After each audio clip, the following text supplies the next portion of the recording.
Janine Gutierrez updates po tayo. Taping day nga po today ni Janine Gutierrez sa Lavender Fields. June, nakakapanabik na nga po at hindi na talaga makapaghintay ang ilang mga fans ni Janine Gutierrez na mapanood ang Lavender Fields.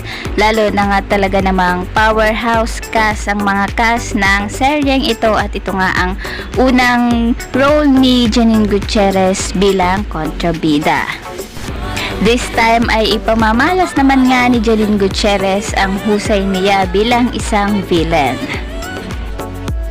Anyway, sa kabilang banda naman nga po ay ipinagdiwang ng mga solid supporters ni Janine Gutierrez ang 13 years ni Janine Gutierrez sa industriya at talaga namang 13 years na nga rin nakasuporta ang mga fans ni Janine sa kaniya.